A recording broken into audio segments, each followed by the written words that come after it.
Senhoras e senhores, obrigada por aguardarem. Sejam bem-vindos à apresentação de encerramento do fundo XP Ômega 1 FIP-IE. Informamos que todos os participantes são apenas ouvintes durante a apresentação do time de gestão. Lembramos que a apresentação será gravada e a publicaremos no site do fundo nos próximos dias. O espaço de perguntas está aberto e as mesmas serão lidas e respondidas pelo time ao final da apresentação. Agora, gostaria de passar a palavra para o time de gestão da XP Asset Management. Boa tarde.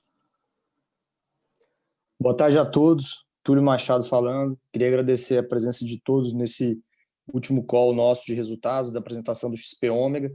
Estou junto com o Eduardo Borges, também, que é gestor do fundo, para passar com vocês os detalhes da transação que a gente anunciou recentemente. E, obviamente, a gente está 100% à disposição para perguntas e respostas no final. A gente fez essa apresentação, eu acho que seria... vamos seguir na sequência aqui os slides. Começando pela página 3, né, a gente acha que tem uma relevância aqui de refrescar um pouco os conceitos do fundo, né, e, obviamente, tudo que foi estruturado lá desde 2013. Então, né, como a maioria de vocês se lembram, mas a gente tem uma estrutura de uma subholding chamada Asteri, que o fundo XPOM tinha 69% de ações preferenciais até o ano de 2032. Essa subholding ela tinha 2 ativos investidos, uma eólica chamada Gargaú e uma usina de PCH, uma pequena central hidrelétrica chamada Pipoca, né, com 51% de Pipoca, os outros 49% era da CEMIG, e a Asteri detinha 100% de Gargaú do projeto eólico que fica no estado do Rio de Janeiro. Lembrando que até o ano de 2032 a gente teria essa estrutura de preferenciais, a partir desse momento o fundo teria 34,6% das ações ordinárias, como um sócio financeiro, né, mais uma vez, um investidor minoritário, e com a governança também apropriada ao investidor minoritário. Como nosso sócio operador, que fazia a gestão do ativo, a Ômega Energia, empresa listada, conhecida por todos, esse fundo desde o início, né, ele foi criado com uma taxa de 0,42 entre administração, gestão, custódia e consultor técnico, e é um fundo, mais uma vez, que tinha suas cotas listadas em bolsa, desde o ano de 2013. Seguindo adiante, na página 4, a gente detalha um pouco mais os aspectos técnicos dos ativos, né? A nossa central eólica de Gargaú era um projeto de aproximadamente 28 megas de capacidade instalada. Ele tinha essa energia contratada de 7 mega médio, um fator de capacidade de 27,5%, um fator de capacidade considerado baixo hoje, né? Eu diria que é o único projeto que tem no estado do Rio de Janeiro. A gente tem projetos comparáveis no Nordeste, por exemplo, com 60% de fator de planta. O grande diferencial desse projeto, como a gente sempre destacou, era o preço do PPA, né, do contrato de venda de energia, do Proinfa, né, um contrato então de energia de venda para a Eletrobras, que iria até o ano de 2030, né, preços atuais, né, de R$ 473 o megawatt-hora, um preço extremamente vantajoso que esse projeto tinha, que mais uma vez iria até o ano de 2030 esse contrato, sendo que a autorização iria até outubro de 2032. Indo para a nossa PCH Pipoca, era um projeto no estado de Minas Gerais, a gente tinha aquela sociedade, né, com a CEMIG, um projeto de 20 megawatts, tinha a energia de 11,2 mega médio contratada, um fator de capacidade de quase 60%, e o contrato de PPA, né, no ambiente de contratação livre, era firmado principalmente com a própria CEMIG, era a grande compradora, né, e a Stola, que tinha o contrato agora encerrado, ao preço de R$ 324 o megawatt-hora. Também um preço extremamente atrativo, só que um contrato mais curto, né, até o ano de 2025. Depois desse momento, a gente passaria a vender energia no mercado livre, ou com uma contratação bilateral, ou até mesmo via PLD. Então, a partir de 2025, a gente não tinha mais energia vendida num contrato de PPA, e a autorização ia até o ano de 2031. Mais à frente, a gente vai detalhar um pouquinho mais como a gente enxergava as premissas de longo prazo para Gargaú e Pipoca. Indo para a página 5, a gente achou importante também relembrar um pouco os conceitos da estrutura, né, o detalhamento das preferenciais, né, como foi pensado lá atrás e como a gente descreve a situação atual que as preferenciais tinham, né? Então, mais uma vez, o fundo nasceu com 69% das ações preferenciais da Asteri, tinha uma remuneração sênior de IPCA mais 7,5, que ia até o ano de 2032, né? Se houvesse, obviamente, os dividendos, caixa disponível, os dividendos seriam pagos. Se a performance não atingisse o IPCA mais 7,5 ao ano, esse valor era acruado, era um valor que a gente fazia uma conta gráfica, e essa conta, obviamente, a gente divulgava, né, como o saldo de dividendos que o fundo tinha a pagar. Se esse valor, chegando no ano de 2032, não fosse pago, obviamente que se perderia essa senioridade e a gente passaria a ter os 34% das ações ONs, né, do projeto. A gente coloca aqui também nessa parte da apresentação, né, que, lembrando, esse fundo era um fundo, então, FIP de investimento, é um fundo de infraestrutura, um fundo de investimento em participações, né, fundo de infraestrutura, que tinha essa estrutura preferencial, mas ainda assim era um fundo de equity, né? Ele carregava todo o risco de um projeto que muitas pessoas achavam que fosse uma renda fixa, e que não era, né? Esse fundo aqui ele carregava a senioridade, era uma estrutura sênior, mas que continha os riscos embutidos em uma operação de equity, por isso era uma ação preferencial, não é uma dívida, né, que esse fundo carregava. Então, a gente fazia essa comunicação mensal das preferenciais, divulgação do saldo, e que no final do dia esse saldo ele seria pago mediante a disponibilidade de caixa e resultados, né? Não era uma obrigação, não era uma exigibilidade imediata que esse fundo tinha. A gente também esclarece aqui no último ponto, em negrito, que esse saldo, né, o comunicado, não era um caixa, né, de fato, ele era uma conta gráfica, que a gente fazia esse controle, né, da estrutura sênior que a PN teria, e mais uma vez, essa estrutura preferencial seria paga mediante a geração de caixa dos projetos, e ao longo do tempo, né, mediante a geração de caixa, seria distribuído essa estrutura preferencial das ações. Seguindo Até adiante... só para complementar aqui, Túlio, acho que dá um exemplo aqui de contas que mais simples para tentar ilustrar aqui essa metodologia, né, como que funciona, né, e sempre funcionou ao longo aí dos anos desde 2013, foram pagos aí 58,40 por cota, né, desde 2013, e esses valores eles eram abatidos dessa conta, né? Então, como que funciona? Dando um exemplo aqui hipotético, né? Se o fundo no primeiro ano tem que receber R$ 5 a título desse IPCA mais 7,5, R$ 5 por cota, para facilitar aqui esse exemplo ilustrativo, e os ativos têm capacidade de distribuir R$ 3, mesmo já com a senioridade, seja porque esse é o lucro disponível naquele ano, recebe-se esses R$ 3, o saldo passa a ser R$ 2 e ele é corrigido para o período seguinte. No período seguinte, se ele for corrigido eventualmente de 2 para 2,50, e o período seguinte o ativo tiver ele vai ter o 2,50 do período anterior, mais eventualmente os 5 do período seguinte. Dariam mais ou menos 7,50. E aí, se no período seguinte ele tiver, de novo, 5 para pagar, vão faltar os 2,50, ele vai ser passado pelo período seguinte. Então, essa conta do saldo acumulado ela é justamente assim, ela é uma conta gráfica, né, e gerencial para estabelecer a senioridade na hora de alocar os dividendos disponíveis em cada exercício social entre os acionistas preferenciais e entre os acionistas ordinários. Então, ela é feita ao longo do tempo, né, mediante a disponibilidade. Perfeito, Edu. Acho que a gente segue para o próximo slide, né, na página que a gente fala um pouco sobre a performance histórica desses ativos, né? A gente tem aqui um gráfico que a gente mostra a geração acumulada, né? Para quem acompanha o fundo há mais tempo, né? O projeto eólico, a gente tem as curvas P's, né? Que são as curvas de probabilidade, né? A curva P50 é uma curva mais agressiva, é uma curva onde a geração de energia efetiva ela é maior, e a P90 é normalmente usada para curvas para endividamento, né? Quando a curva ela é mais conservadora. E a gente mostra aqui do lado a geração acumulada de pipoca, também na geração de P50. Então, acho que o grande destaque que a gente tem para os dois ativos, né, principalmente em relação a HHU, né, o projeto até o ano de 2018, ele girou bem em linha com o P50, então foi uma geração boa, o projeto apresentou boa performance. Nos últimos anos, né, a geração ela teve uma grande frustração, a gente sempre divulgou nos relatórios, né, alguns fenômenos, né, de Laninha, de El Niño, que afetaram a nossa geração, e ela ficou uma geração, obviamente, menor, e isso impacta diretamente na geração de caixa do ativo, né? Então, dificultou, principalmente no ano de 2019, 2020, esse ano também havia uma frustração, que era a dependência de anuência dos bancos financiadores, aqui no caso o BNDES, para que a gente conseguisse tirar a caixa do ativo, né? Seja via distribuição de dividendos, seja via própria redução de capital, que, lembrando, no ano de 2018, a gente conseguiu uma redução de capital importante, no finalzinho do ano, em 2012, em 2018, em dezembro, de 12 milhões de reais. Mas eu acho que nos últimos anos a gente vem apresentando nos relatórios essa frustração com a geração de Gargaú e que, obviamente, impacta nos resultados do fundo, né?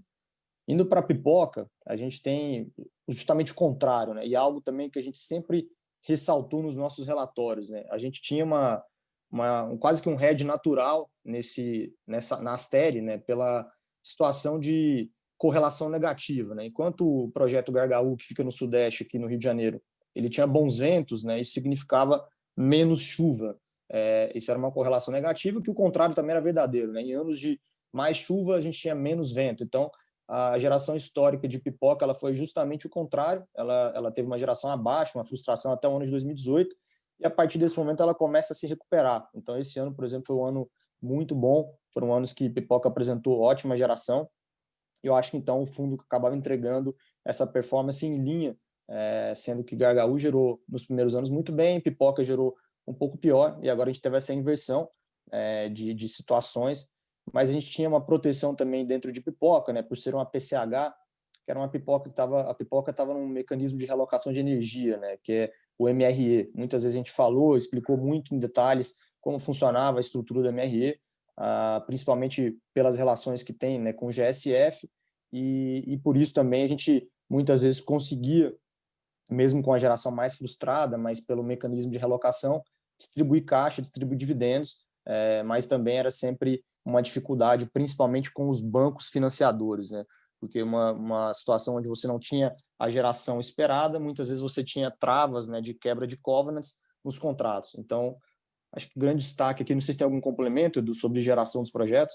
Não, acho que é isso, Túlio. Só um ponto aqui que, embora houvesse, né, historicamente esse hedge natural e que ele de fato dava um conforto e mitigava risco num nível bom para o fundo, se a gente pudesse escolher, né, a gente comentou isso algumas vezes, acho que no call, era sempre melhor que Gargaú estivesse gerando melhor que Pipoca, porque Pipoca é menos representativo dentro do resultado do fundo, dado que tem 51%, então acabou que num momento aí desses últimos 2 anos em que a gente vinha já com um saldo relativamente crescente aí, né, de dividendos corrigidos, de saldo sênior, né, crescente, era um momento importante aqui, sobretudo 2018 para cá, que Gargaú, de fato, fosse quem estivesse gerando melhor, porque é o que impactaria, é o que impacta mais, né, o resultado do fundo, e é o que a gente tem mais facilidade, tinha mais facilidade de tirar os recursos, de onde a gente tinha mais facilidade de tirar os recursos. Então, porque não tinha banco repassador,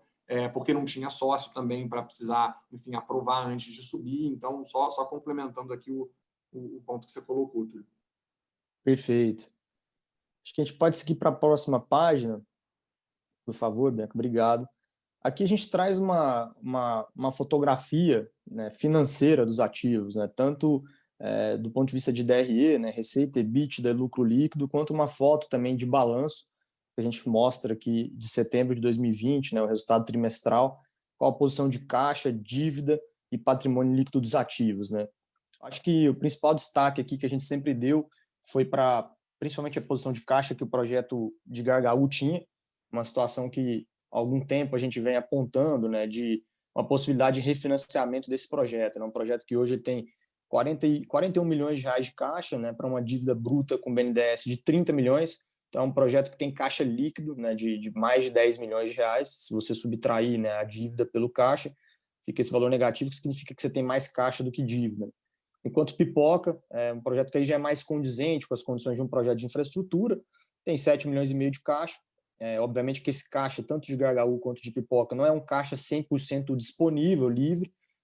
Esses contratos, normalmente, eles sempre exigem contas reservas, né, caixa mínimo, e normalmente sempre em relação aos pagamentos que vão acontecer, né? Normalmente é uma PMT, né, um serviço de dívida, então a gente tem parte desse caixa aqui que ele é restrito, que ele não pode ser distribuído, enquanto Pipoca tinha mais dívida que caixa, né? A Gargaú tinha essa situação diferente, e a dívida bruta de Pipoca ela tinha 28 milhões para 7 milhões e meio de caixa.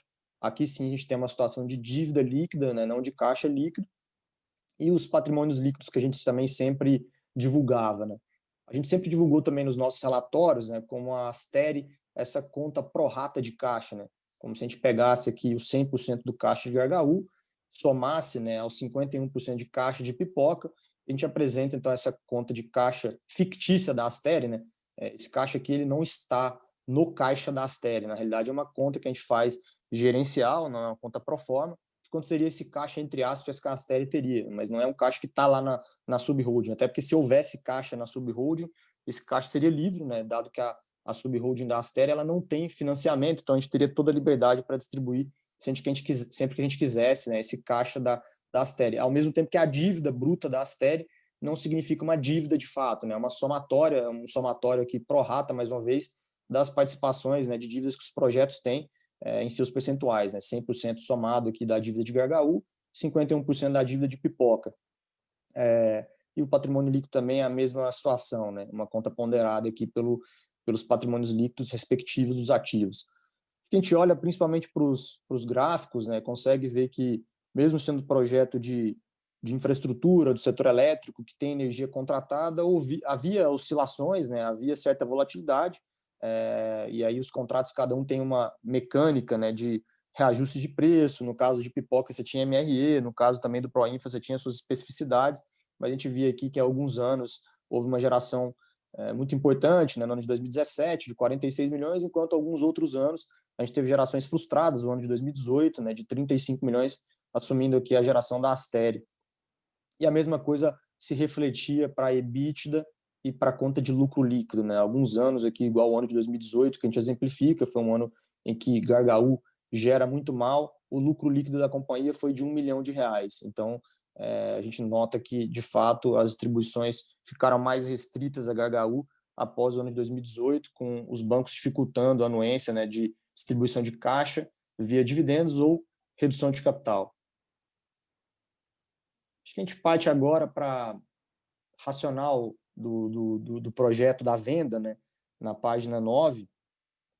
A gente traz um pouco, né, aqui justamente desse contexto que a gente acabou de dar, né? Acho que um wrap-up importante para a gente fazer justamente em relação ao acúmulo dos dividendos, né, não pagos. A gente vinha desde sempre, né, anunciando qual que era essa conta gráfica, né, que ela já ultrapassava mais de 50 milhões de reais, aproximadamente R$50 por cota, né? Obviamente isso era uma frustração, né, mês após mês, né, ano após ano, de não cumprimento do IPCA mais 7,5, mas mais uma vez inerente ao risco do fundo, um fundo que carregava equity de ativo com a estrutura sênior preferencial, mas que tinha esse risco de equity. Então a gente ressalta principalmente essa frustração dos dividendos ligada às aprovações de bancos, né, dos financiadores. Não tem um prazo pré-definido, né, para o BNDES dar a resposta, então muitas vezes a gente ficou com pleitos de 18 meses, né, quase 2 anos, para conseguir obter uma redução de capital. Acho que o caso mais emblemático foi o que eu comentei de dezembro de 2018, dos R$12 milhões em dezembro, que a gente conseguiu de Gargaú, sendo que o pleito havia sido feito em agosto, julho, se não me engano, de 2017, né? Então, é justamente 18 meses aí que eu comentei, mas que, obviamente, foi conseguido, mas era um pleito que já vinha tramitando há muito tempo dentro do banco. E eu acho que justamente também o ponto da piora de geração de Gargaú, que, obviamente, é algo que foge ao nosso controle, né? Então, a geração não havia nenhum problema operacional, era simplesmente vento mesmo, né? Fenômenos climáticos aqui, meteorológicos, que frustraram essa geração de Gargaú. Acho que a gente vinha falando nesse segundo ponto, né, principalmente nos relatórios, né, esses últimos acontecimentos, né, e principalmente na nossa visão, quais eram os principais pontos de ação, né, quais eram os principais acontecimentos que deveriam acontecer aqui na nossa visão do gestor, que, mais uma vez, era uma governança, uma ingerência mais limitada, né, por ser um investidor minoritário dentro da Asteri. O nosso acordo de acionistas eles nos dava limitações, né, para a gente conseguir executar um pouco das nossas ideias. Mas o principal ponto que a gente achava que poderia destravar valor, e a gente já vinha anunciando nos nossos relatórios, era o refinanciamento de Gargaú, que, mais uma vez, não dependia somente da XP Asset, do gestor, mas também do nosso sócio, né, da própria Ômega, e também do próprio banco financiador, né? A gente sempre gostava de comentar nos nossos calls, mesmo para pré-pagar o BNDES, a gente tinha algumas situações que beiram o absurdo, né? Mas você quer pagar, né? Você quer pagar o cara, você não quer mais ser um credor, né, da companhia. Eu não quero mais que o BNDES seja um credor da minha companhia. Assim, ainda assim, a gente tinha dificuldades. Até pouco tempo era quase que não havia uma regra para pré-pagamento. Agora o BNDES anunciou no ano passado, né, as regras para pré-pagamento, mas esse sempre foi um ponto que a gente vinha ressaltando, que era uma alavanca de destravar valor nos ativos, né. Acho que o segundo ponto aqui, a gente já acabou comentando, né, o refinanciamento junto com as liberações de recursos, né, dos bancos financiadores. Tinha também algo que a gente já vinha anunciando para vocês, a possível troca de regime tributário dentro de GHU. O ativo ele estava ainda está, aliás, no lucro real. A gente, e junto com a Ômega, fez bastante conta, fez uma análise que valia a pena a gente trocar o ativo para lucro presumido, né? Só que isso ensejaria em um pagamento de tributos muito grande. Então, isso, inclusive, não foi feito esse ano, por uma dificuldade que a gente tinha, inclusive com o BNDES, né, naquele todo caixa que eu comentei, né, no início do ano era um caixa mais próximo de 30 milhões do que os 40 atuais. O projeto, obviamente, gerou caixa ao longo desse ano. A gente não conseguia, né, destravar o caixa, parte do caixa ficava preso e retido para fazer essa troca, né, esse pagamento, né, de impostos que foram diferidos ao longo dos anos e que, obviamente, seria benéfico, né. Na nossa análise, a gente fez uma conta de trazer o valor presente, né, o quão mais fluxo a gente teria vis-à-vis esse desembolso, né, no D0, esse pagamento que a gente chama de upfront, que era no início do ano de aproximadamente 32 milhões de reais. É uma janela, né, que a gente tem para fazer isso e não foi feita. Então é algo que, infelizmente, também foi atrapalhado aqui pelo BNDES, nessa troca de regime tributário. E, mais uma vez, a questão de geração de GHU e também de pipoca, né, que lá atrás foi o problema, e hoje se encontrava um problema de geração maior em GHU, mas que não tem como a gente ter isso aqui não compete a ninguém, né, a responsabilidade de pouca geração. Então, acho que assim, quando a gente soma todo esse cenário que a gente descreve, né, desde o histórico do fundo até esse cenário mais recente, a gente via um risco maior, um risco crescente, né, de não cumprimento possível dos dividendos, né, dessa conta gráfica de saldo de dividendos a pagar. E a gente, então, iniciou uma conversa aqui de tentativa de ou solucionar alguns desses problemas com o nosso sócio, com a Ômega, né, de refinanciamento, né, de partir para tentativa de troca desse regime tributário, de negociações com o BNDES, e a gente acabou chegando em uma conversa possível de venda de participação, né, no projeto do XPOM.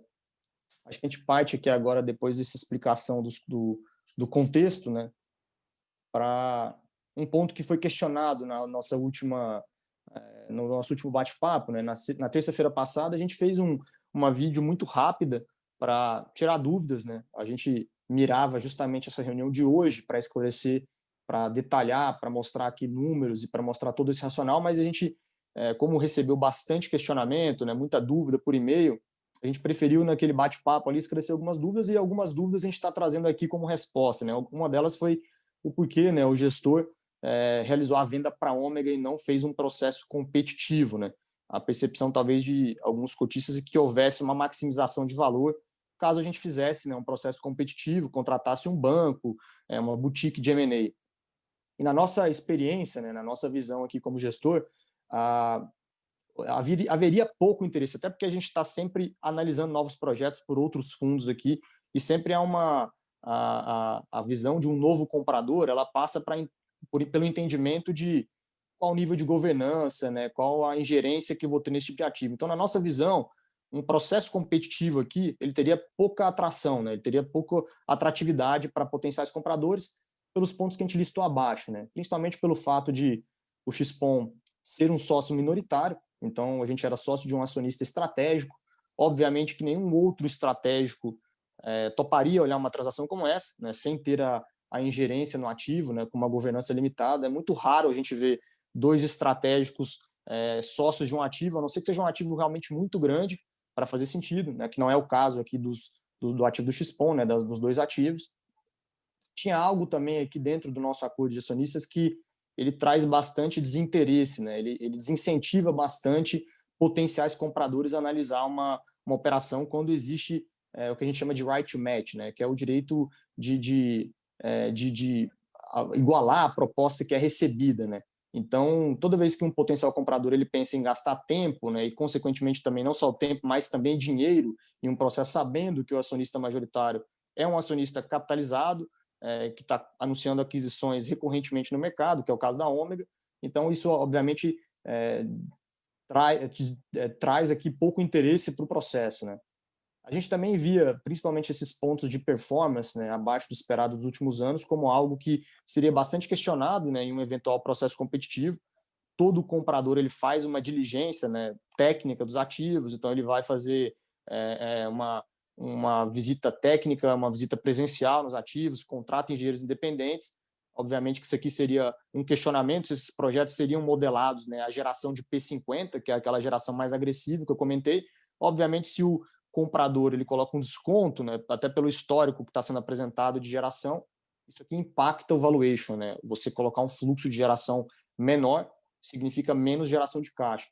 E por último, é um processo que é pequeno, né? O tamanho do ativo, né, o volume financeiro aqui da transação, no caso a gente concluiu a venda por 137 milhões de reais, é um ativo considerado pequeno, até para você contratar um banco, né? Muitas vezes alguns bancos não olham esse tipo de mandato, você acaba caindo na mão de algumas boutiques financeiras.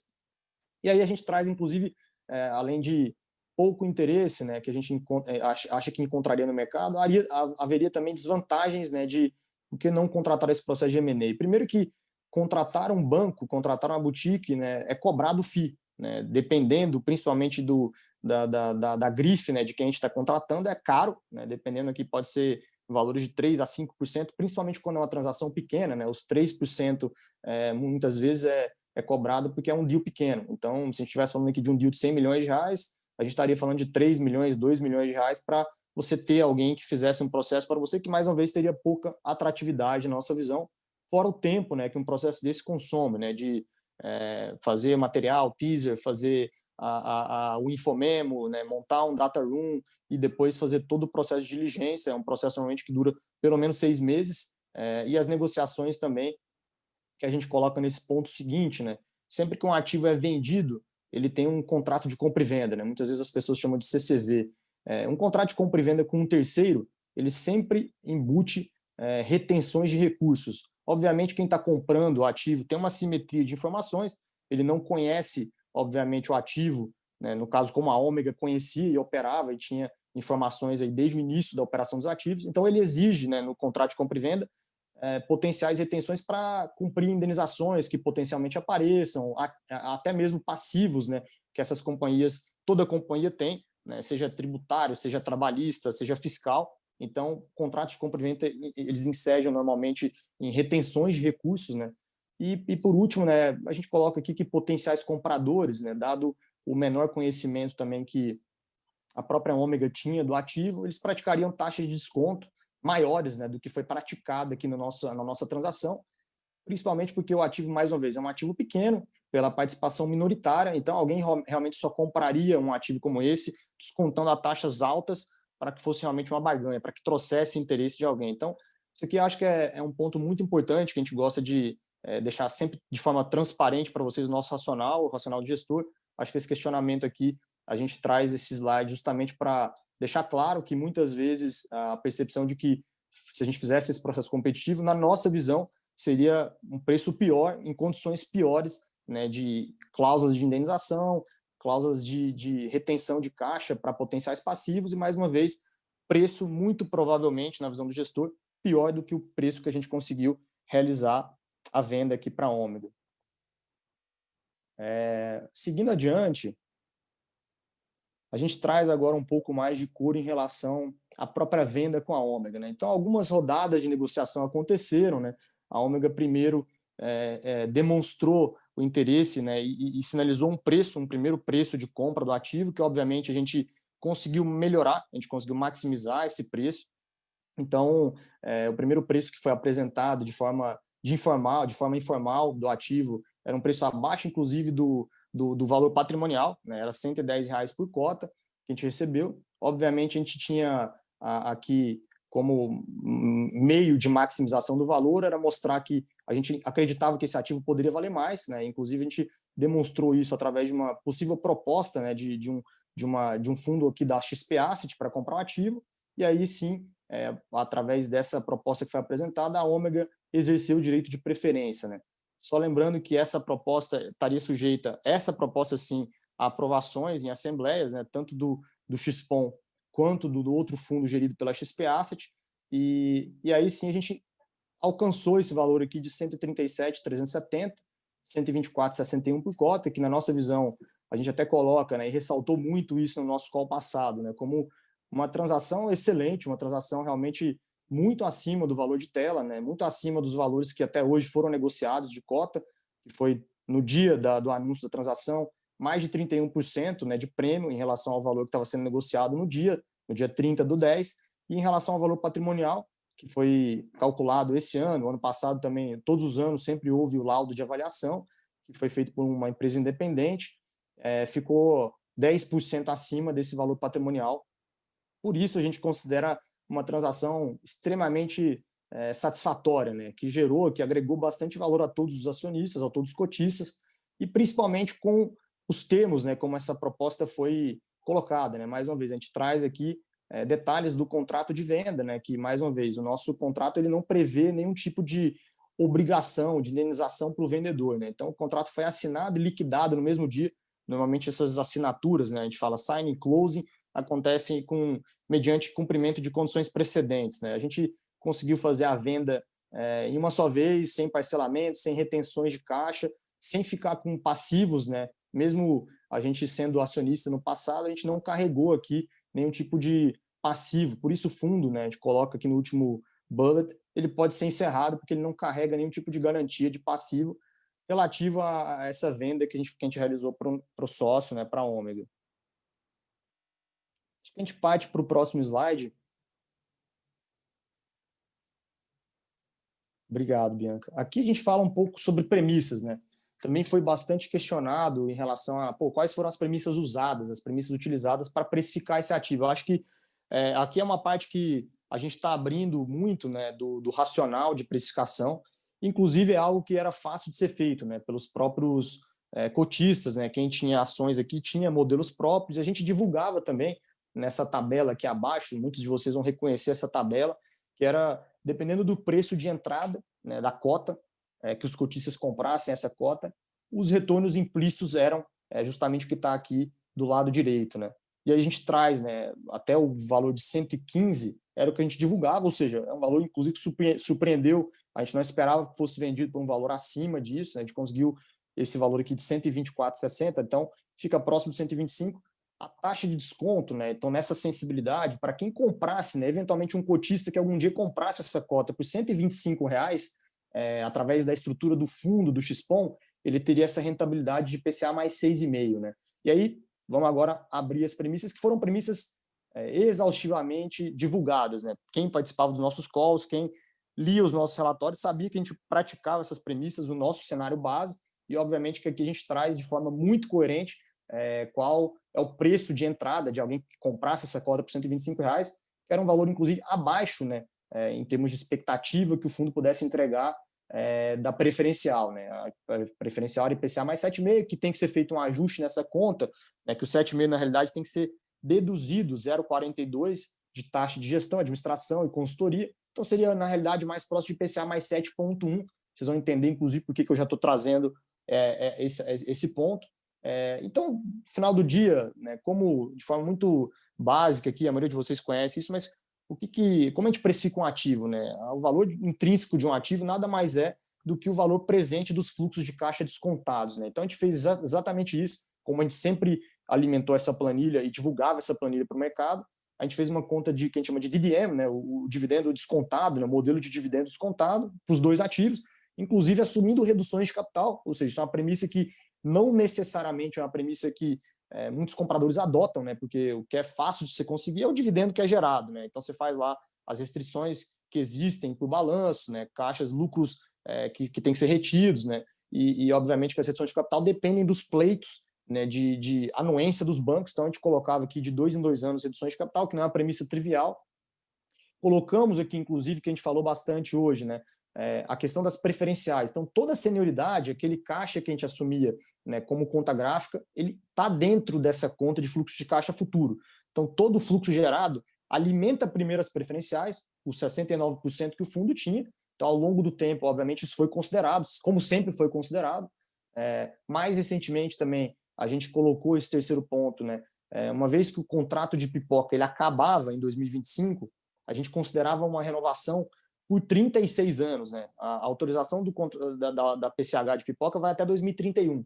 A gente considerava mais 30 anos, né? Então a gente ia até 2061, né? A modelagem de pipoca ia até 2061, e lembrando que até 2025 o PPA ele acabava. Então a gente colocava mais esse prazo, né, de 35, 36 anos, né, para pipoca, a geração de pipoca, que é uma autorização que a gente até algumas vezes já falou para vocês em call, né, que é o uso de bem público, né, o BP, a um preço de R$ 130 o megawatt-hora, que também é uma premissa exaustivamente utilizada pelo mercado, né? Você aqui diria que discutir uma premissa muito difícil, né? Ninguém tem bola de cristal para saber qual que é o preço de longo prazo, mas normalmente o mercado pratica entre 130 e 150, principalmente depois do Covid, que a gente teve uma frustração muito grande, né, nas distribuidoras, né, na demanda, e houve então uma queda de PLD, e obviamente também que a gente tem um termômetro, né, que são os últimos leilões que aconteceram, os leilões regulados, que teve preço de energia vendido aqui a R$ 80 o megawatt-hora. Até mesmo no Mercado Livre, né, alguns contratos sendo firmados agora são anunciados por empresas públicas. A SGT firmou contratos recentemente com, assim, em ambiente de livre por volta de R$ 150, né? Casa dos Ventos, né? A própria Ômega também. Então, a gente olha para o mercado aqui de comercialização, é um preço de bancos de sell-side também que é praticado, esse preço de R$ 130, R$ 150. Diria que se alguém colocar um preço acima disso, ele está sendo agressivo, né? E que, obviamente, aqui o que a gente está colocando são premissas do cenário base. O histórico também de geração, que, mais uma vez, nem sempre é algo que é modelado por um potencial comprador. A gente utilizou aqui P50 para HHU, sendo que nos últimos anos o projeto não gerou P50, então acho que é algo importante ser colocado aqui, que a gente colocou no melhor cenário de geração, né, para HHU, que foi o P50, e pipoca, assumindo inclusive a geração passada, né, do que foi realmente a geração efetiva, e essa recuperação recente. Então a gente colocou também o histórico do ativo, nada melhor do que a gente estampar aqui, não querer maquiar o número, colocamos justamente o que os ativos geraram nos últimos anos, tanto para a pipoca quanto para a HHU, sendo que para a HHU é uma premissa que a gente considera até mais otimista. E, enfim, a troca do regime tributário. Então, a gente coloca que seria feito em janeiro de 2021, na próxima janela. Tudo isso aqui somado, pessoal, a gente chega a essa tabela, né? Eu comecei de trás para frente, mas acho que fica muito transparente a nossa precificação, e aqui não tem nada diferente do que a gente sempre divulgou. As nossas gerações, né? O que alimentava essa planilha eram justamente essas premissas que sempre foram divulgadas em todos os nossos calls de resultados trimestrais e todos os nossos relatórios. Então, é algo que a gente está sendo muito coerente com o que a gente sempre acreditou pro ativo, né? Não tem nada de diferente aqui do que a gente sempre divulgou. Podemos seguir para a próxima página, por favor, Bianca? Acho que na página 3 aqui a gente traz um pouco mais de análise financeira, pessoal, que obviamente é o nosso dia a dia, como a gente precifica ativos. E aqui tem uma diferença que vocês vão notar. Ao invés de 6,6, né, de IRR, né, de TI que a gente tinha para esse projeto, para chegar no mesmo valor de 124,60, na realidade a gente está considerando então uma perspectiva de um comprador, né? Então, no caso, a Ômega, obviamente, como ela não vai ter a taxa de administração que você paga, né? Como o fundo vai ser liquidado, não vai existir mais essa figura de um gestor que cobra 0,42, a gente colocou, inclusive, isso, né? Devolve aqui esses 40 bips, e aí a taxa fica próxima de 7,1. E que, mais uma vez, né? Aqui eu acho que tem uma informação extremamente coerente, né? Lá no futuro, quando a gente falava, pô, isso aqui é um negócio que vai dar IPCA mais 7,5, mas na estrutura do fundo tinha o 0,42. Então, fica muito em linha, né? A taxa de desconto de 7,5 menos os custos de gestão, administração e consultoria, o 7,5 menos 0,42 dá aqui exatamente 7,1. Então, também é uma premissa extremamente coerente com tudo que a gente coloca de inputs e também de taxa de desconto. A gente chega, né, nesse valor aqui do XPON, das preferenciais, que, mais uma vez, consideram já toda essa senioridade, todos esses dividendos que vinham sendo anunciados aqui, o saldo, né, de conta gráfica, a 137 milhões e 400, né? Que deu o 124,60 por cota. A gente traz alguns múltiplos aqui da Asteri, como se a Asteri, inclusive, tivesse uma capacidade instalada, né? Foi questionado também em termos de múltiplos, qual foi o múltiplo da transação. O múltiplo melhor para ser olhado, na realidade, são dos ativos, né? Não da Asteri, mas assumindo a Asteri como uma empresa de aproximadamente 58 megawatts aqui, o múltiplo de EV/EBITDA de 7,6 e EV megawatt instalado, que é um múltiplo também utilizado normalmente pela indústria, 5,7. Isso aqui são números que, inclusive, a gente traz aqui análises comparáveis, né, de empresas que têm uma característica mais parecida com a nossa, né? Obviamente que o setor elétrico dentro da bolsa ele tem outras companhias, só que o que é mais próximo da gente, né? São projetos que têm, empresas que têm, obviamente também que a gente deveria fazer um múltiplo aqui muito mais descontado, né? No caso da Astere, pelo tamanho, né? A CESP e a STT são empresas enormes, listadas, então o nosso múltiplo aqui deveria ser um múltiplo pior, que ficou muito em linha. Então a gente considera realmente todas as premissas, né? O modelo de dividendo descontado e fazendo o que a gente chama de cross-check entre múltiplos de empresas comparáveis que têm contratos de duration de PPA, né, de venda de energia mais curtos, como é o caso aqui da Astere, né, diferente da Ômega, a empresa, nosso antigo sócio e comprador aqui dessa empresa, que tem contratos de muito mais longo prazo, né?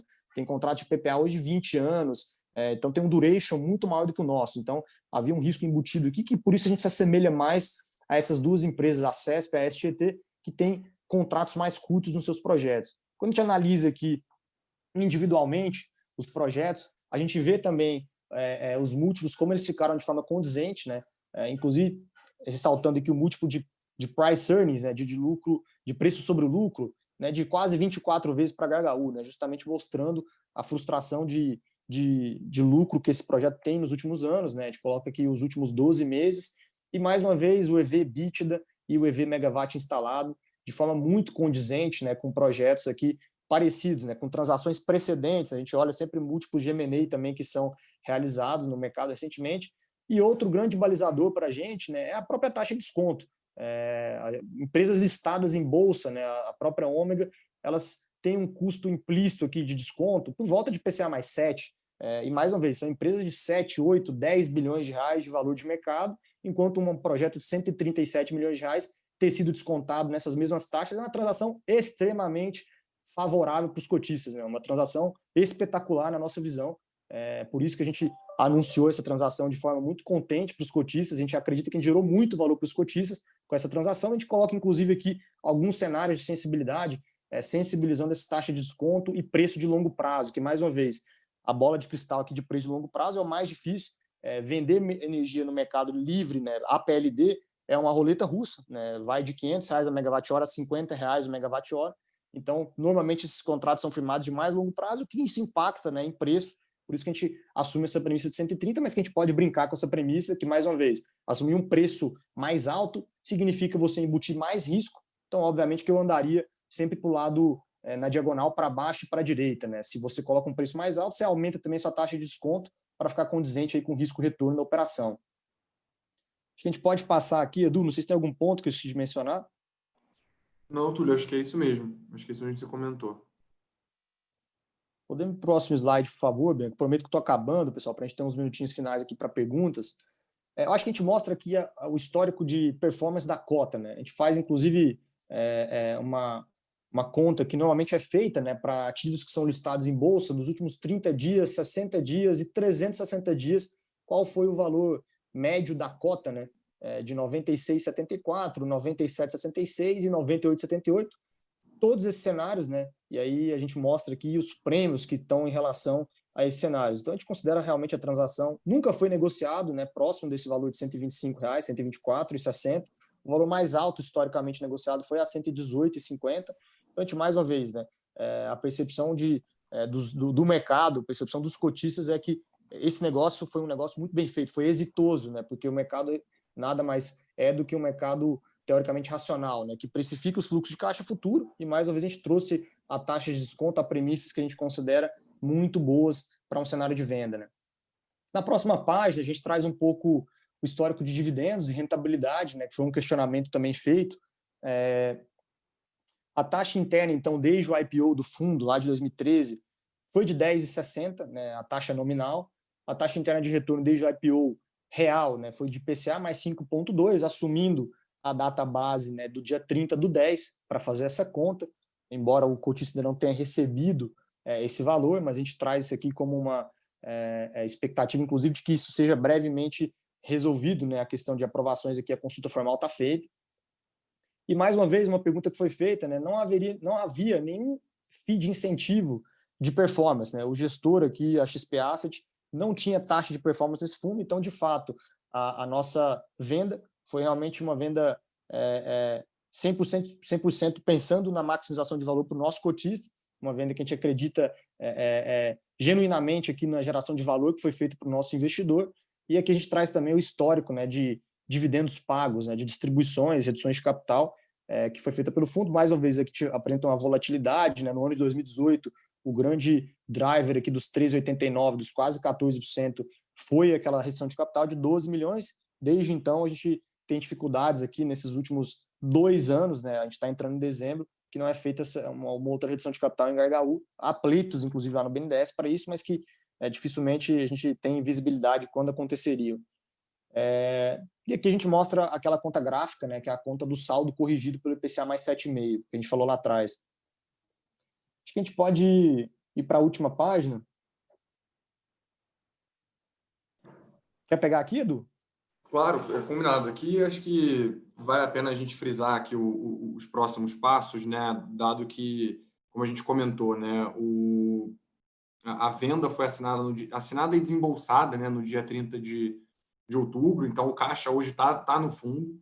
A gente tinha feito uma distribuição de dividendos até na semana anterior, de recursos que tinham subido para a Astra, e a gente tinha provisionado, geralmente provisiona a caixa para os próximos 2 a 3 meses também, enfim, como prática aqui até de gestão da liquidez do fundo. Então, a gente tinha já algum caixa, pouco, né, mas tinha algum caixa no fundo, que se somou a esse caixa novo. A gente, no dia, com a carteira com base em 5 de novembro, a gente estava com valor patrimonial de R$ 124,75 por cota.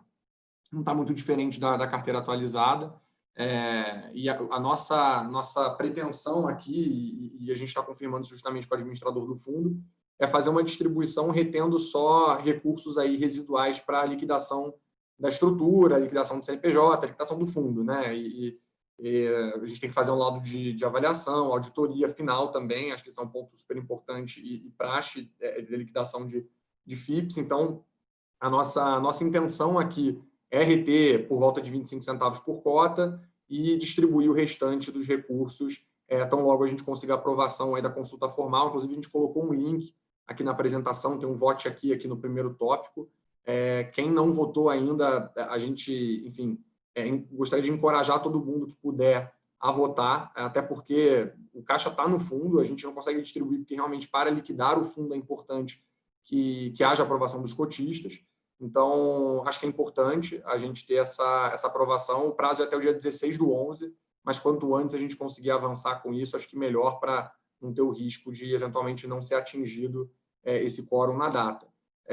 A gente ainda não entrou nas perguntas e respostas, mas uma das perguntas que já chegaram para a gente ao longo da última semana é o que acontece se não for aprovado. Se não for aprovado, a gente tem algumas opções. A gente pode chamar novamente uma consulta formal, ou a gente pode, ou eventualmente, se novamente não fosse aprovado, o fundo, por ser um FIP de infraestrutura, ele tem 2 meses para ser reenquadrado, né? Ele não pode ficar até depois de 31 de dezembro com esse caixa todo, né? Sem estar alocado. Então, se não for aprovado até 31 de dezembro, logo em seguida o fundo vai ter que ser distribuído mesmo, vai ter que ser liquidado. Então, aqui no melhor dos casos, né, de distribuição, a gente teria um anúncio de distribuição desses recursos logo em seguida, ao dia 16/11. No pior dos casos, no caso mais, enfim, conservador, mais distante, caso a gente não tenha essa mobilização dos cotistas, esses recursos serão distribuídos no início de janeiro do ano que vem. Então, a gente está estudando a possibilidade de dividir esse pagamento em 2 parcelas, eventualmente conseguir fazer o principal, né, o valor aportado, o equivalente ao valor aportado, que é efetivamente a amortização, num segundo momento, depois da aprovação em consulta formal, e uma primeira tranche referente ao ganho de capital, para já antecipar essa distribuição, mas a gente também precisa aí de uma confirmação por parte do administrador. Então, acho que, não sei, Túlio, se tem mais algum ponto, acho que nessa página, só acho que a gente pode passar para as perguntas aqui. Vamos lá, Edu, vamos lá. Começando aqui, né, acho que pessoal, a gente obviamente está 100% receptivo sempre a feedbacks, né? A situação de insatisfação de alguns cotistas, né, eu diria que é a minoria. A gente tem grande parte dos nossos cotistas aqui que ficaram bastante satisfeitos. Então, a gente entende, obviamente, quem gostaria de continuar com as cotas do fundo, mas, mais uma vez, isso era uma discricionariedade que o gestor tem, inclusive prevista em regulamento, né? Compra e venda de ativos é algo que está previsto em regulamento. E, mais uma vez, eu acho que de forma muito fundamentada, de forma muito coerente, não tem nada que a gente está colocando aqui diferente do que a gente anunciava. Tudo que a gente está colocando aqui era extremamente divulgado nos nossos relatórios, também nos nossos calls de resultados. Desde que a gente assumiu a gestão do fundo, né, eu e o Eduardo, em maio de 2018. Então, a gente acha que a gente sempre foi muito transparente, atendeu todos os cotistas de forma prontamente, né, nunca ficou nenhuma resposta sem ser dada pelo canal de RI, e também nos nossos calls, né, nos nossos Q&As. Acho que a gente entende algumas frustrações, mas, mais uma vez, a gente fez exatamente o que a gente acreditava de forma genuína, ser o melhor para os cotistas. A gente sempre levou em consideração, em primeiro lugar, o nosso dever fiduciário com os nossos cotistas, e é assim em qualquer fundo da XP Asset, em qualquer fundo aqui de infraestrutura. Acredito que tem algumas perguntas em relação à liquidação. A gente tem algumas parciais, acho que talvez hoje com esse call mais esclarecido, mais esclarecedor aqui, tem inclusive aqui na apresentação esse vote aqui. Tem uma pergunta que também falando se a gente vai fazer pushes. Provavelmente sim, a gente está aguardando para ter essa parcial até amanhã, e a gente está falando com alguns cotistas que têm dúvidas pontuais, que queiram entender especificamente alguma dúvida em relação ao processo, então a gente está sempre à disposição. E aí tem uma pergunta, inclusive, que fala de caso, né, o fundo não seja aprovado aqui via assembleia, via consulta formal, qual seria o procedimento, né? O Edu acabou de comentar aqui, acho que essa pergunta foi respondida, mas o fundo ele tem 2 meses que ele pode ficar desenquadrado, né? Então, considerando a partir da data do dia 30 do 10, essa data se daria aí até o final do ano. Na nossa visão, é do melhor interesse dos cotistas que seja aprovado, até porque já está vendido, né? O ativo já está vendido, o contrato já está assinado, o dinheiro já está em caixa, então seria o melhor interesse dos cotistas que fosse aprovado 50% mais um. Acho que a gente espera esse engajamento de todos os cotistas para que no dia 16 seja aprovado, para que não espere o desenquadramento para que o administrador tenha que encerrar o fundo. Mas eu acho que no pior cenário, né, tem uma pergunta falando sobre isso, qual seria o pior cenário? Seria esse cenário de que o fundo fique desenquadrado e a gente tenha que devolver o dinheiro aos cotistas.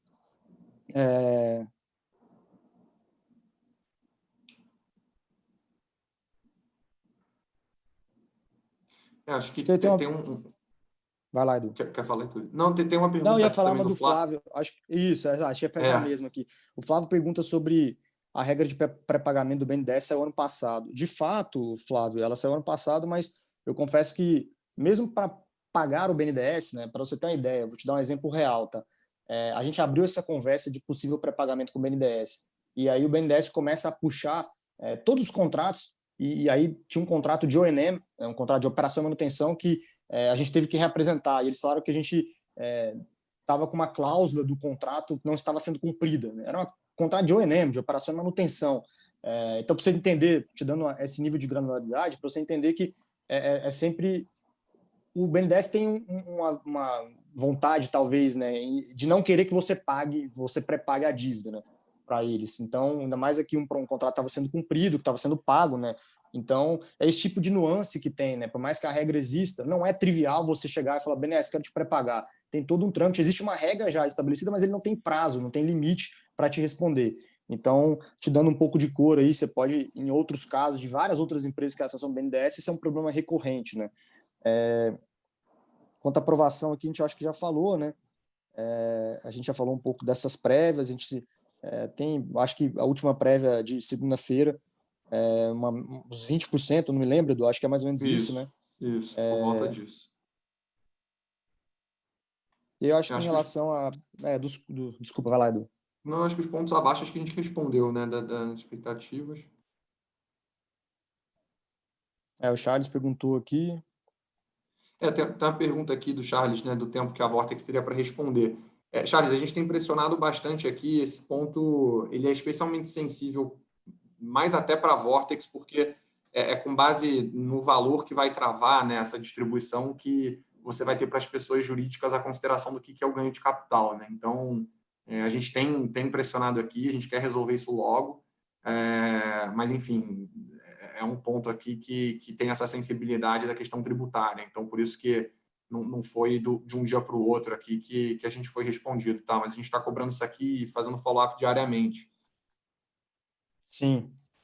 Acho que, por último aqui, Edu, não sei se vai ter mais alguma outra, mas, mais uma vez, né, tem uma dúvida aqui que faz essa conta aritmética, né, de os R$ 50 por cota, como se fosse um valor que, somado, né, daria o preço de cota. Né? Não é dessa forma, né? Mais uma vez, o valor presente de um ativo, o valor intrínseco de um ativo, nada mais é do que o desconto de fluxo de caixa. Então, o valor de 94, 95, R$ 100 por cota já embutia essa senioridade, né? Os R$ 50 que tinham lá de saldo a serem pagos seriam pagos ao longo do tempo. Então, não seria pago de uma vez, né? Esse ano, ano que vem, seria pago mediante resultado, geração de caixa dos ativos, e uma vez que você traz isso a valor presente, ele já fazia parte do valor da cota. Né? Não dá para você pegar os R$ 100 valor da cota e falar que tinha que colocar mais R$ 50, ou pegar os 124,60 e diminuir os R$ 50. Essa conta ela não está correta, né? Do ponto de vista financeiro, do ponto de vista matemático. Talvez alguns tinham essa percepção, mas é uma percepção que a gente nunca divulgou aqui, o time de gestão. Então, acho que, para deixar claro aqui, um ponto que a gente tentou endereçar, né, na estrutura das PNs, né, e também no valuation. Acho que esse é um ponto que a gente já explicou. Até o termo que a gente sempre se referiu foi acumulados e não pagos, né? E a gente sempre destacou que eram sujeitos à disponibilidade de caixa e resultado, né? Fora que os calls também, enfim, a gente sempre colocou isso como um ponto, né? Então, acho que é importante ter esse entendimento, porque realmente é o que o Túlio comentou, né? Essa conta ela não está correta, então ela não deveria ser utilizada aí para avaliar o preço da transação. Eu acho que o Glauco questiona aqui de novo, Glauco, mas para ficar claro, né? As DFs do fundo, elas sempre foram divulgadas, né? Não existia, né, esse valor retido, né? Esse valor, se ele tivesse no caixa da Asteri, nós não teríamos nenhum impedimento para distribuí-lo. Na realidade, esse caixa nunca esteve retido, né? Porque não tinha razão para a gente reter esse caixa. Esse caixa, mais uma vez, é uma conta gráfica que a gente fazia da PN, e quando não era pago o dividendo de IPCA mais 7, pelo exemplo numérico que o Edu deu, essa conta era acruada, né? A gente fazia esse anúncio de que algum dia o fundo poderia pagá-lo mediante geração de caixa. Acho que a linguagem que a gente sempre divulgou nos relatórios é muito clara, né? Até pelas DFs, mais uma vez, auditadas do fundo, você perceberia, né, no caixa de HHU de pipoca está lá definido o caixa dos projetos, e na Asteri era um caixa que a gente fazia de proforma, né? Então, acho que para reforçar essa explicação. Tem uma pergunta aqui também de valuation, não sei se a pessoa aqui que fez a pergunta acompanhou, acho que vale a pena depois passar pela apresentação, a gente vai deixar ela disponibilizada, já está disponibilizada no site, né? A gente tem uma seção falando especificamente né, do valuation. Acho que o Rodrigo, justamente esses tópicos de valuation, Rodrigo, a gente coloca na apresentação algumas páginas sobre taxa de desconto. A gente divulgou ontem essa apresentação, então depois, se tiver alguma dúvida, a gente está à disposição para fazer um call, pode mandar dúvidas pelo RI, a gente vai deixar o canal ainda aberto até a liquidação do fundo, sobre taxa de desconto, múltiplos que a gente usa de empresas comparáveis, e acho que as premissas bases também, né, que alimentavam esses fluxos de caixa que foram trazidos a valor presente. Tem, acho que algumas dúvidas aqui. Desculpa, Edu, vai lá. Não, imagina, tem um ponto aqui, acho que do Sidney, que a gente comentou do pagamento em duas parcelas em razão da tributação de PJ. Na verdade, Sidney, a divisão em duas parcelas não é por causa da tributação. É porque a gente, por regulamento, a gente só consegue amortizar o fundo com autorização dos cotistas, mas, teoricamente, o que não for amortização não precisa de autorização. Então, a gente queria justamente usar essa disposição para poder já antecipar o pedaço que não é amortização, né? Então, não é por causa da tributação. Só que essa divisão ela vai ser justamente a divisão que provavelmente vai ser feita para apuração do imposto da PJ também. Que o que for principal vai ser o principal, vai ser a amortização, e o que for o excedente seria, no caso, o ganho de capital. Tem uma pergunta, acho que aqui do Charles também, sobre o envio de DocSign. Charles, acho que o Túlio respondeu, a gente não mandou ainda por um motivo simples, que é a gente está querendo evitar usar a caixa do fundo. Para fazer esse tipo de despesa, a gente entende que é uma matéria que pelo menos, né, a gente imaginava que fosse ter uma adesão muito grande e espontânea dos cotistas, justamente pelo fato de ser do interesse de todo mundo. A gente está fazendo um trabalho comercial muito intenso aqui para tentar, de forma direta, e abordar, pelo menos os cotistas que a gente tem acesso, para poder frisar a importância dessa aprovação. Mas o principal motivo para a gente não ter feito isso ainda é porque a gente queria poupar aqui o caixa do fundo para esse tipo de despesa que a gente entende que a gente imaginava, né? Imagina ainda que seja, enfim, já do interesse de todo mundo fazer. Mas não está fora de cogitação, tá? Só estou te colocando aqui para você entender por que a gente ainda não tomou essa medida.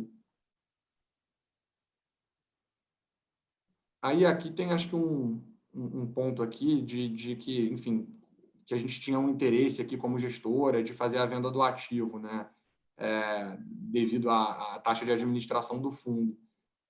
Acho que lamento você ter essa percepção, Gilson, de forma alguma isso foi o que aconteceu, em nenhum momento. Acho que quem acompanha a gente aqui desde o início sabe o zelo que a gente sempre teve com esse fundo, não só no relacionamento com investidores, como também no dia a dia com a Ômega, com sócios, com as empresas. A gente sempre tentou pensar em formas de endereçar. Então, alguns pontos, inclusive, ao longo da vida dos ativos, foram frutos de discussões que a gente provocou. Então, um exemplo, o mínimo, né, mínimo legal de distribuição de Gargaú era 2%, a gente subiu para 25%, automatizou as distribuições de dividendos.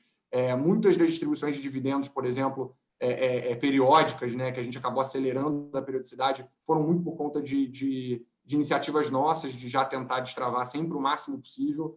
Nossa postura, inclusive, recentemente deixou de se concentrar em maio e em novembro, porque, no nosso entendimento, quanto antes a gente conseguisse distribuir, melhor. Então, acho que, até acompanhando aqui o histórico que a gente tem de relacionamento com o investidor, as informações que a gente coloca no site, planilha de fundamentos, os calls trimestrais, enfim, o canal de RI também sempre aberto, acho que está longe de ser esse cenário aqui que foi colocado. Muito pelo contrário, na verdade.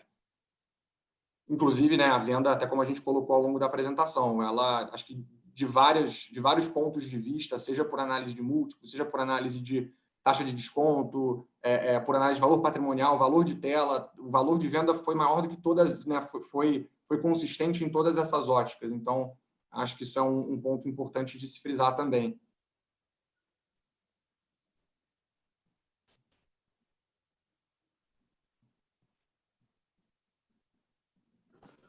Podemos encerrar?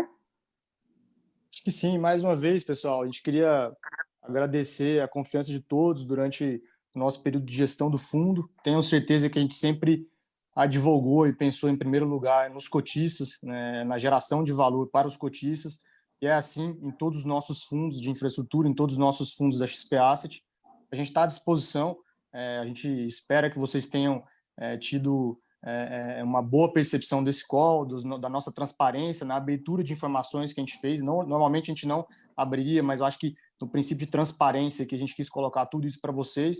A gente fica à disposição pelo canal da RI, qualquer um que tenha nosso contato pode entrar em contato com a gente, e a gente conta com vocês em próximos investimentos, em próximos fundos que a gente tem aqui na nossa gestora. Mais uma vez, a gente agradece a confiança, em nome aqui da XP Asset, eu e o Eduardo. Muito obrigado e boa tarde a todos.